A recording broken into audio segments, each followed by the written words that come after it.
Hello and welcome to Rewriting Bad Books. This is a series where we take a passage from a book and it's probably not a very good one or the title would be wrong and we rewrite it and try and do a little bit more with it. And today, this is always successful. So today is a bit of a bonus episode in that we're just going to have a quick go at the poem which was in Sandra Hill's The Angel Wore Fangs. So, by all means, check out the actual video on that book. Yes, do. Yeah. So I'm going to read the poem from the book, and then we're going to slug it out with Christmas crackers. Christmas crackers, yeah. Fight to the death. Merry Christmas. Could take quite some time. Don't read me an appalling joke. No, read me an appalling poem instead. This that come out of a cracker? This poem would be improved if it was from a Christmas cracker. Because it's brevity, Yeah. Canute is a brute and a glutton of some repute. He is so fat that when he goes a Viking for loot, he can scarce lift a bow with an arrow to shoot. But when it comes to woman pursuit, none can refute that Canute can salute with the best of them. Thus and therefore let it be known, and this is a truth absolute, size matters. It's all over the place, isn't it? Yeah. I mean, in terms of structure... I mean, all the lines are different lengths. Like, there's pauses in them. He's so fat that when he goes a Viking for loot.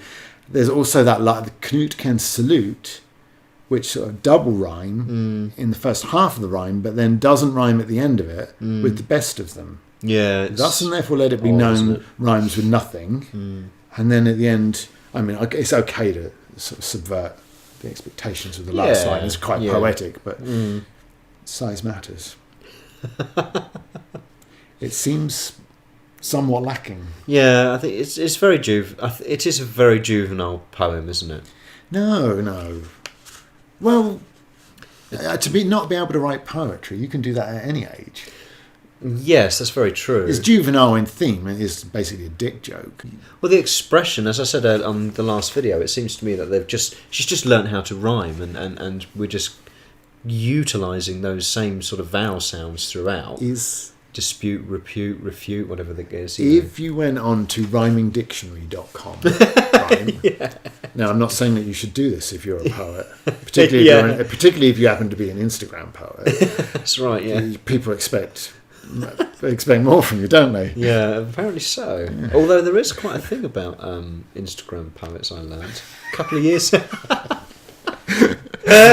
Do you want to plug your Instagram poetry channel?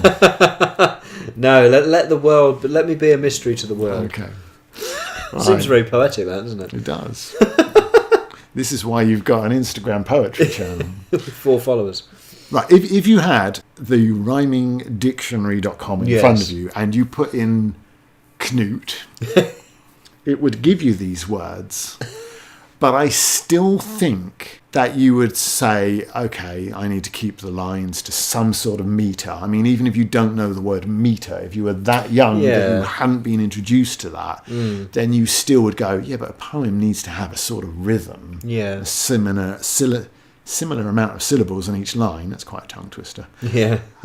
Some sort of structure is normal with poetry. It's like, Canute is a brute and a glutton of repute is kind of like that sort of poetry meter that we all know from like a very young age. Yeah.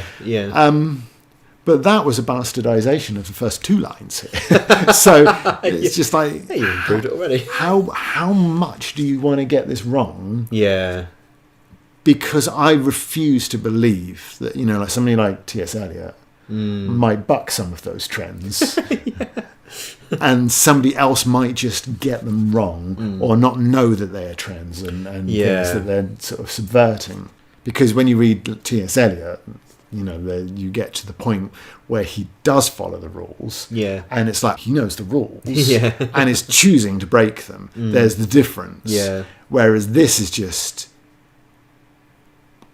I almost think she's confused sort of a rhyming structure and free verse, because obviously free verse is just that. There's not necessarily a pentameter to it. There's not a rhyming structure to it. But I think that's what I think her creative output is thinking, right, I'm going to write something free verse, but then I think she's ended up rhyming and then confused the two because I don't think it's not utilising one element right or correctly.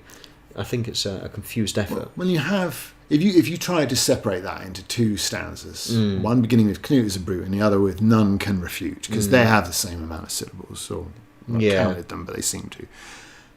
And then the second line, the first one is and a glutton of some repute. The second line of the second stanza would be that Knut can salute with the best of them. Yeah. So it's where's there's a distinct rhyming scheme in the first half of that, but the second half of that forgets all about it. Yeah. And is rhyming in the middle of the line, which that is a poetic device to have your to move your rhymes around for all sorts of reasons. Tell me what the reason is there. If you are trying to defend this, whether it's like somebody who wants to comment, defend the movement of that rhyme. Yeah. Knut can salute with the best of them. The important thing is to rhyme or not to rhyme. I think they're both equally important, but I think she's just gone with just to rhyme. To try and rhyme. But why rhyme in the middle of the line? Ooh, that rhymed. That was very good. Yeah. Are you a poet on Instagram? Maybe I should start a page. Yeah, you should. And I'll put the one poem that I ever wrote on there. Actually, you did very well with that, didn't you? Yeah. Oh, I wasn't going to plug my poet. No. Or blow my own trumpets. Yeah. I was, in fact... You should always blow your own trumpet. I've written 2 poems, because I rewrote this one. Oh, yeah, it's a limerick. Yeah, it's a limerick. Yeah, see, I think, if she thought, right, I'm going to do a limerick or something with a real rhythm and structure and rhyming structure, it may have helped her a little bit. Yeah. I don't know. Do you know what I would have done? Which I have done. But if you're going for comedy...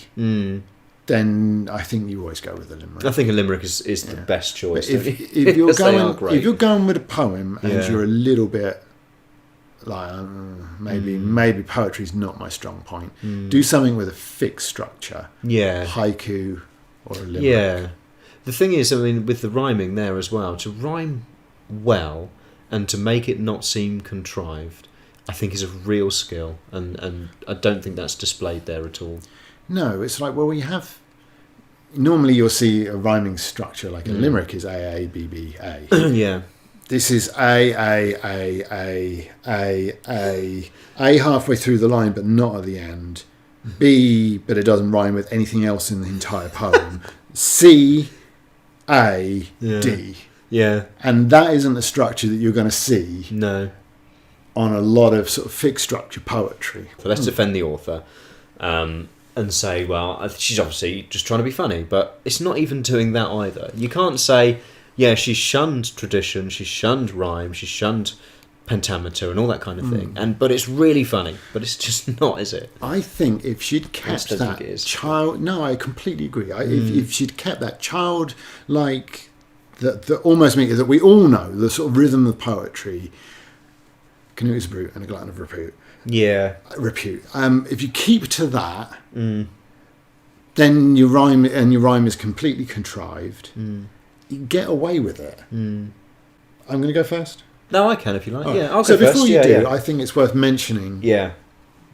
That there is a tone. I mean, that is clearly a good-natured roast. Yeah. So we tried to keep the original tone. We didn't say that there had to be a structure. Basically, we're free to do anything that we wanted. But we have both done a limerick. Here's my offering to you and to you. Canute carves such an enormous repute, especially out on a brutish lute. No elegant flower, Canute tried his power, but women and tide both gave him the boot. Okay. So, I just laugh. I've tried to keep similar to what she's written. Yeah.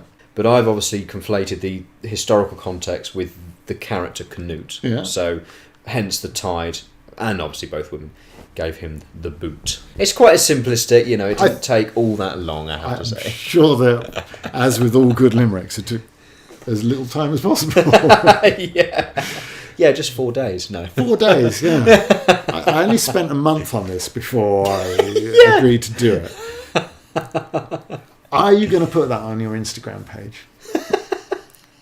Probably not. Probably not. No. You don't think that? It's only serious, highbrow. Only serious highbrow limericks. Yeah. of an oxymoron. So yeah, you've done what Hiller's done though. So yeah, it's a little bit good humoured. We're poking fun of it, like the glutton size, but at the same time, I believe the implication in the original is that he's good in bed, whereas yours is the opposite. It is the opposite, isn't it? He's not having a lot of joy, but it's fun. It's a limerick. What more can you say? You got the structure right. Yeah. Is it humorous? Yeah. It's particularly tiny bit. It derives an extra element of humour by just being better than Hills. It's like I did five lines, and it almost doesn't matter what they say. It's just 2 fingers up at how bad that original is. Right. I'm going to read mine. Go on then. Go. Our Jarl is a glutton called Knut. He's too fat to go raiding for loot, but it's often said when you're in bed that girth can be put to good use. Now, I am aware that that's not the best rhyme, use and loot. But it's calf there. I'm taking it. I could get rhymingdictionary.com open on my computer, the same as Hill did. Yeah, same as Hill did, Start scrolling down, looking for a word. But yeah, I want a bonus point for Jarl. Historically authentic language. Yeah. And I believe that is his role. I haven't read the book recently, but I believe that he was not the king of everything, but sort of the subordinate king, which would make him Jarl. So historically accurate, which when writing a limerick, I find is essential. Historically accurate. I haven't got any Christmas crackers. If I had one, we could slug it out. How did we decide it? I mean, you won the last one, didn't you? I did, but we're not going me, you. We're going who is the best. So let's read your one again. Okay. Canute carves such an enormous repute, especially out on a brutish loot. No elegant flower, Canute tried his power, but women and tide both gave him the boot. It's clever, isn't it? I think in a poetry class, that's an A star. Yeah, do you think so? I've got another A star. This is not a bad night, is it? Yeah, you're doing all right. If you put that on your Instagram, I will like it. Yeah. At 21st Century Poetics. Our Jarl, historically authentic language, our Jarl is a glutton called Knut. He's too fat to go raiding for loot. But it's often said when you're in bed that girth can be put to good use. Now, I like... Yeah. It's often said when you're in bed. That is good. Yeah. Right? Because it's just... I like the way the lyric Often said, sort of moves through that section. Sort of speeding up almost. But...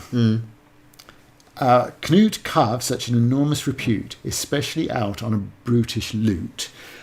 I have to give you the win because I love brutish loot and brutish for thuggishness for Knut is perfect.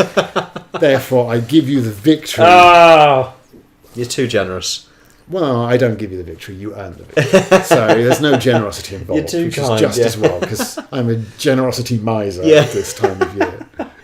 Right, just so we're clear that although I gave you begrudgingly a victory of the most sweetest kind, because this is our most serious of episodes, I wanted to be absolutely clear that it doesn't count in the overall scores. I am still winning in the overall scores. It's 1-1 now, isn't it? 2-2 now. It's got to be 2-2 now. Just ruined my Christmas. I think that 2 limericks alone are worth the effort of moving the mouse like that. Yes. So where it's hovering over the bit where it says subscribe. And then pressing that click, left one. I think that movement with the click on the end is as much effort as I put into that limerick. So I think that it's fair. You worked on that for ages, didn't you? Well, you know what I'm like with poetry. Without rhyming dictionary, I'm lost. You can even have a go at a limerick yourself. Do you know what I do? Yeah, say it now so you can edit it properly. Yeah. I nearly said do a dirty limerick yourself because most limericks are, aren't they? Usually, yeah. Do a dirty limerick yourself and leave it in the comments. Yeah, we'd like to read that. Yeah. Get a community of limerick writers together. Get 1,000 monkeys, put them at 1,000 typewriters, and get 1,000 limericks, all better than the poem in this book. Yeah. Comparable to a bill, yeah. Yes, right. We're going to wave and say goodbye. Goodbye. Goodbye. Thank you for joining us. See you in the next one. That was so professional. It was, wasn't it?